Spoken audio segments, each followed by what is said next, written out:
കർക്കിടക വാവ് അല്ലെങ്കിൽ കർക്കിടക വാവുബലി മരിച്ചുപോയ പൂർവികർക്കായി അനുയായികൾ ഒരു പ്രത്യേക മഴക്കാലത്ത് നടത്തുന്ന ഹൈന്ദവ ആചാരങ്ങളുടെ ഒരു കൂട്ടമാണ് കർക്കിടക വാവ്. വാവ് അല്ലെങ്കിൽ അമാവാസി ദിവസം ബലി അർപ്പിക്കാൻ ആളുകൾ നദീതീരങ്ങളിലും കടൽ തീരങ്ങളിലും ഒത്തുകൂടുന്നു. വർക്കല പാപനാശം ബീച്ച് ലോകത്തിലെ ഏറ്റവും പ്രശസ്തമായ ആരാധനാലയങ്ങളിൽ ഒന്നാണ്. ആ ദിവസം ആചാരപരമായ ഹോമങ്ങൾ നടത്തിയാൽ പരേതരായ ആത്മാക്കൾക്ക് മോക്ഷം ലഭിക്കുമെന്ന് ആളുകൾ വിശ്വസിക്കുന്നു. ഈ ദിവസം വാവുബലി എന്നും അറിയപ്പെടുന്നു. ഇത് മലയാളം കലണ്ടറിൽ കർക്കിടക മാസത്തിലാണ് ആഘോഷിക്കുന്നത്. ഇംഗ്ലീഷ് കലണ്ടറിൽ തീയതി ജൂലൈ മുതൽ ഓഗസ്റ്റ് വരെയുള്ള മാസങ്ങളിലാണ്. കേരളത്തിൽ താമസിക്കുന്ന ഹിന്ദുക്കൾക്ക് കർക്കിടക വാവ് വളരെ പവിത്രമാണ്. മലയാള കലണ്ടറിലെ ഈ മാസം മുതൽ ദക്ഷിണായന കാലം ആരംഭിക്കുന്നതിനാൽ കർക്കിടക മാസത്തിലാണ് ബലി ആചാരം നടത്തുന്നത്. ഇത് ദേവന്മാരുടെയോ ദേവിമാരുടെയോ രാത്രിയാണെന്ന് വിശ്വസിക്കപ്പെടുന്നു. കർക്കിടക വാവ് ആചാരങ്ങൾ ആചരിക്കുന്നതിലൂടെ ഹിന്ദു ഭക്തർ മരിച്ചുപോയ പൂർവികർക്ക് മോക്ഷം അർപ്പിക്കുകയും ഭൂമിയിലെ അവരുടെ കുടുംബാംഗങ്ങൾക്ക് അനുഗ്രഹം ചൊരിയുകയും ചെയ്യുന്നു.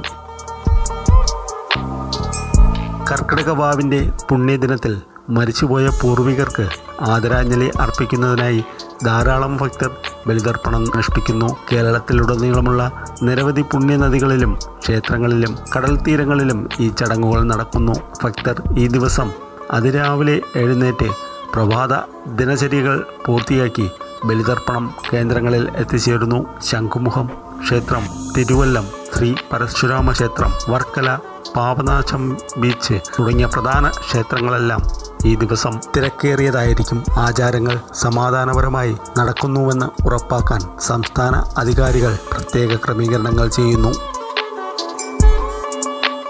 ബലി അനുഷ്ഠാനം നടത്തുന്ന വ്യക്തിയും ഈ ദിവസം ഉപവാസം അനുഷ്ഠിക്കുകയും അരി അടങ്ങിയ ഒരു ഭക്ഷണം മാത്രമേ കഴിക്കാൻ അനുവാദമുള്ളൂ. കുടുംബത്തിലെ മറ്റുള്ളവർക്ക് 3 തവണ അരി തയ്യാറാക്കണം.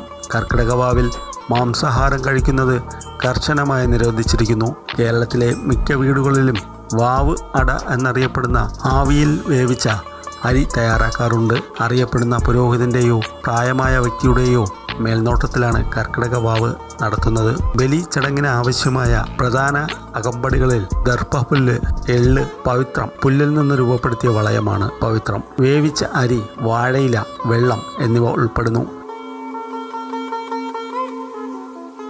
കറുത്തവാവ് ദിവസം നടത്തുന്ന ബലി കൂടുതൽ ശുഭകരമാണെന്നും മരിച്ചവരുടെ ആത്മാക്കൾ ഈ ദിവസം ശാന്തമാകുമെന്നും വിശ്വസിക്കപ്പെടുന്നു. ഇന്ത്യയിലെ മറ്റ് സംസ്ഥാനങ്ങളിൽ മഹാലയ ശ്രാദ്ധം, പക്ഷം അല്ലെങ്കിൽ പിതൃപക്ഷ ശ്രാദ്ധം നടത്തുന്നതിന് സമാനമാണ് കർക്കിടക വാവുബലി.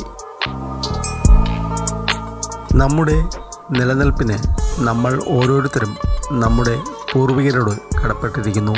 നമ്മൾ എപ്പോഴും അവരോട് നന്ദിയുള്ളവരായിരിക്കണം.